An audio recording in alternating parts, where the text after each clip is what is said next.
तो ये देखिए तस्वीरें आपको दिखा रहे हैं चित्तौड़गढ़ में मुख्यमंत्री योगी आदित्यनाथ का रोड शो। भारी हुजूम लोगों का यहां पर देखा जा रहा है। एक झलक योगी आदित्यनाथ की देखना चाहते हैं और देख सकते हैं आप, छतों से लोग खड़े होके फूल फेंक रहे हैं, फूलों की वर्षा कर रहे हैं मुख्यमंत्री योगी आदित्यनाथ पर। चित्तौड़गढ़ साधने की कोशिश बीजेपी की तरफ से, और इसीलिए देखिए मुख्यमंत्री योगी आदित्यनाथ रोड शो करने पहुंचे हैं और वो खुद भी लोगों का अभिवादन करते हुए नजर आ रहे हैं। दो तस्वीरों के जरिए आप देख सकते हैं। बिल्कुल शिखा, दो तस्वीरों के जरिए मुख्यमंत्री योगी आदित्यनाथ के इस रोड शो की तस्वीर और बीजेपी जिस मिशन 400 को लेकर इस बार चल रही है उस मिशन तक कैसे पहुंचा जाए, कैसे एनडीए 400 पार हो, ये बड़ी चुनौती। और इस चुनौती को समझते हुए न सिर्फ एक जगह बल्कि पूरब से लेकर पश्चिम, उत्तर से लेकर दक्षिण बीजेपी के स्टार प्रचारक प्रचार कर रहे हैं।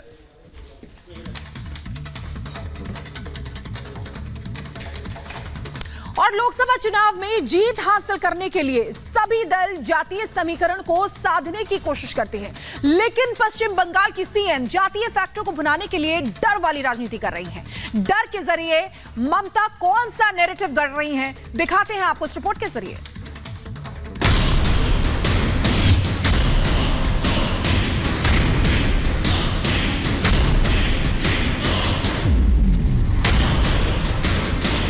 लोकसभा चुनाव जीतने के लिए इंडी गठबंधन के सभी दल नए नए नैरेटिव गढ़ रहे हैं।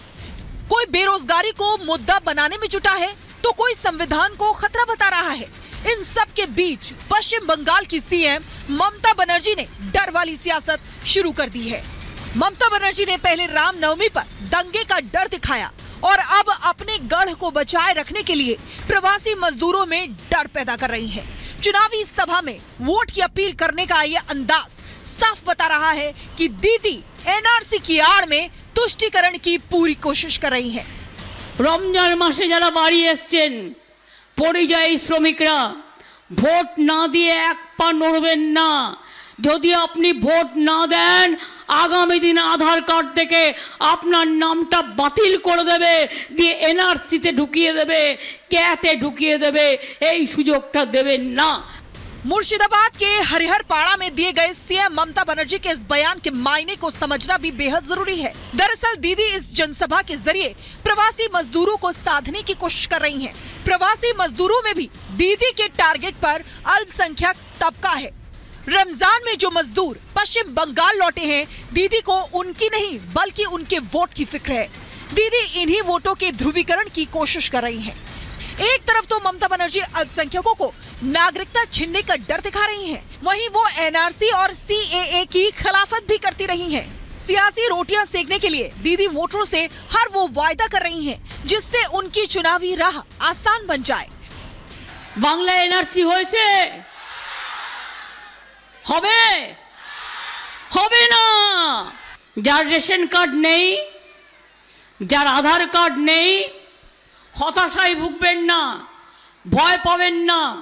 নির্বাচনের পর আবার দরকার হলে দুয়ারে সরকার করিয়ে দেব, ওখানে আবেদন জানাবেন, আপনার যা আছে তাই দিয়েই হবে। আপনি যে এখানে বসবাস করছেন, কাজ করছেন, এটাই আপনার বড় পরিচয়।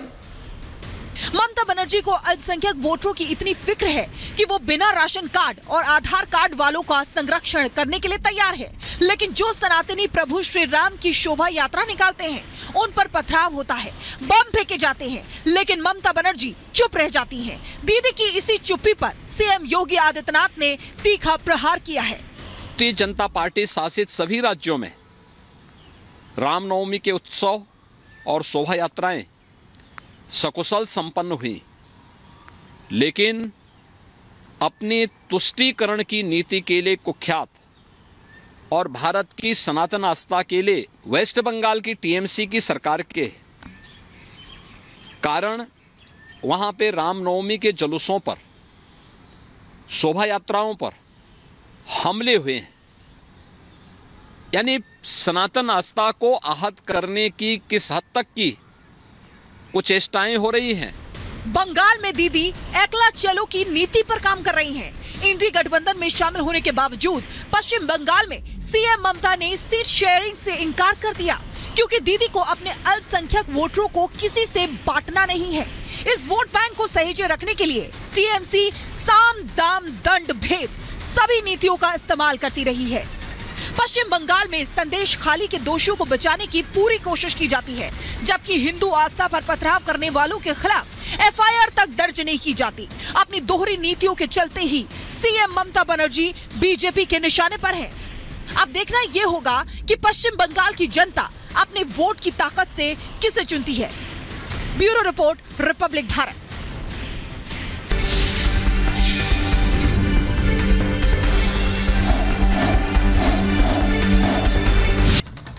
की कब्र को संभाला, प्रधानमंत्री नरेंद्र मोदी ने महाविकास आघाड़ी सरकार को निशाने पर लिया है और आज प्रधानमंत्री ने शिवसेना पर भी हमला बोला। आतंकी की कब्र संभाल रहे थे, विकास करने की जगह मेमन की कब्र को तरजीह दे रहे थे।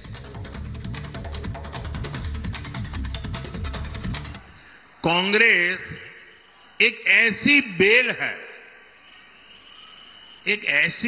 है जिसकी अपनी न कोई जड़ है न जमीन है, और इसे जो सहारा देता है ये उसे ही सुखा देती है।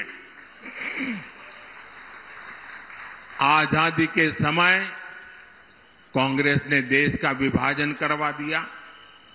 आजादी के बाद कश्मीर की समस्या खड़ी कर दी। कांग्रेस ने 370 के बहाने बाबा साहब का संविधान कश्मीर में लागू नहीं होने दिया। वहां के दलितों को इतने सालों तक अधिकार ही नहीं मिलने दिए। महाराष्ट्र में इंडी आघाड़ी वालों ने जब तक सरकार चलाई, इन्होंने ये लगने ही नहीं दिया कि निजामों का कब्जा चला गया है। रजाकारों की मानसिकता यहां हावी थी। हाँ, इन लोगों ने महाराष्ट्र और मराठवाड़ा का विकास तो नहीं होने दिया, लेकिन कांग्रेस और नकली शिवसेना की पिछली सरकार याकूब मेनन की कब्र संवारने में व्यस्त थी। अब बताइए, उनके लिए प्रायोरिटी थी याकूब मेनन की कब्र।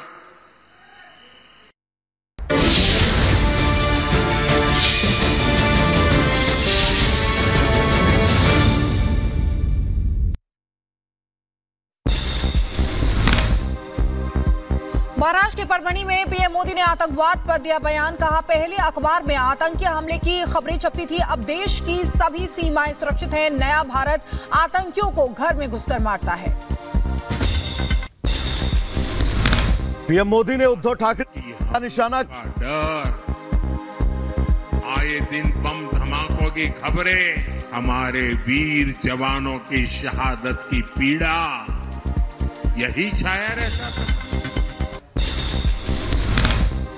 प्रधानमंत्री मोदी ने पालघर में साधुओं की हत्या का मजाक उड़ाने वालों को महाराष्ट्र में जगह मिलनी चाहिए या नहीं, ये सवाल भी पूछा। पालघर के साधुओं की हत्या का मजाक उड़ाने वालों को महाराष्ट्र में कोई ठिकाना मिलना चाहिए क्या? साथियों, कांग्रेस और उसके दोस्तों को भारत की हर विरासत से चीड़ है। सीएम योगी ने राजस्थान के चित्तौड़गढ़ में किया रोड शो में उमड़ा समर्थकों का सैलाब। रोड शो के दौरान सीएम योगी पर बरसाए गए फूल। सीएम योगी ने हाथ हिलाकर जनता का अभिवादन किया। रामनवमी पर पश्चिम बंगाल में हुई हिंसा पर यूपी के सीएम योगी आदित्यनाथ का बयान। कहा, रामनवमी के दिन बीजेपी शासित राज्यों में शांति से रैली निकली, वहीं बंगाल में रामनवमी की शोभा यात्रा पर हमले हुए। आम आदमी पार्टी में मंत्री सौरभ भारद्वाज ने केजरीवाल को लेकर लगाए गंभीर आरोप। कहा, केजरीवाल की धीरे धीरे हत्या की जा रही है, केजरीवाल को जेल में खत्म करने की साजिश हो रही है। षड्यंत्र किया जा रहा है कि अरविंद केजरीवाल की एक तरीके से हत्या की जाए। स्लो डेथ दी जा रही है अरविंद केजरीवाल को, धीरे धीरे हत्या की जा रही है अरविंद केजरीवाल की, और सबके सामने। पंजाब में कांग्रेस को लगा बड़ा झटका। तेजिंदर सिंह बिट्टू और करमजीत कौर बीजेपी में शामिल हुए। विनोद तावड़े और अश्विनी वैष्णव की मौजूदगी मिली सदस्यता। बीजेपी में शामिल होने के बाद बोले तेजिंदर सिंह बिट्टू, कहा कांग्रेस पार्टी मुद्दों से भटक गई है, मैं पंजाब की भलाई के लिए बीजेपी में शामिल हुआ हूं। मध्य प्रदेश में कांग्रेस को फिर झटका। कांग्रेस के कई नेता बीजेपी में शामिल हुए हैं। सीएम मोहन यादव की मौजूदगी में ली बीजेपी की सदस्यता। जम्मू कश्मीर के रामबन में पहाड़ से पत्थर गिरने से जम्मू श्रीनगर हाईवे बंद। पत्थर गिरने से लोगों की मुश्किलें बढ़ी, सड़क से पत्थर हटाने का काम जारी। जम्मू कश्मीर के पुंछ में भारी बारिश की वजह से मंडी नदी पर बना पुल क्षतिग्रस्त हो गया। पुलिस ने पुल के दोनों तरफ कटीले तार लगाकर आवाजाही बंद की। झांसी में इलेक्ट्रॉनिक शोरूम में लगी भीषण आग। दमकल विभाग की टीम ने कड़ी मशक्कत के बाद आग पर काबू पाया। आग में लाखों का सामान जलकर राख हो गया। यूपी के हापुड़ में गारमेंट शोरूम में आग लगने से मचा हड़कंप। मौके पर पहुंची दमकल विभाग ने आग पर काबू पाया। पश्चिम बंगाल के हल्दिया में 8 दुकानों में लगी भीषण आग। लाखों का सामान जलकर राख। आग बुझाने के लिए मौके पर पहुंची फायर ब्रिगेड की टीम। यूपी गाजियाबाद में गोदाम में आग लगने से बचा हड़कंप। घटना की जानकारी मिलने के बाद पहुंची फायर ब्रिगेड की टीम। दमकल कर्मियों ने आग को बुझाया। उत्तर प्रदेश के कानपुर में गोदाम में लगी भीषण आग। मौके पर पहुंची फायर ब्रिगेड की टीम। कई घंटों की मेहनत के बाद आग पर फिलहाल काबू पा लिया गया है। एमपी के बैतूल में बस की ट्रक से हुई भीषण टक्कर। बस में सवार 21 पुलिसकर्मी घायल हो गए हैं। छिंदवाड़ा से चुनावी ड्यूटी करके लौट रहे थे। यूपी के मैनपुरी में ट्रैक्टर ट्रॉली की ट्रक से भिड़ंत। सड़क हादसे में 4 लोगों की मौत जबकि कई घायल। मामले की जांच में जुटी पुलिस। यूपी के रायबरेली में पुलिस को मिली बड़ी कामयाबी। अवैध तरीके से रह रहे 4 बांग्लादेशियों को पुलिस ने किया गिरफ्तार। मामले की जांच में जुटी पुलिस। बिहार की राजधानी पटना में ट्रक पर लदा दिखा विमान। हाईवे पर लगा जाम। वीडियो सोशल मीडिया पर वायरल। ओडिशा के संबलपुर पहुंचे बीजेपी उम्मीदवार धर्मेंद्र प्रधान का दिखा अलग अंदाज। आम आदमी की तरह स्कूटी की सवारी की। कई मुद्दों पर लोगों से चर्चा भी की। और छत्तीसगढ़ के बस्तर में चुनाव ड्यूटी के दौरान शहीद हुए सीआरपीएफ कांस्टेबल को दी गई श्रद्धांजलि। अंडर बैरल ग्रेनेड लॉन्चर में शहीद हुए थे देवेंद्र कुमार।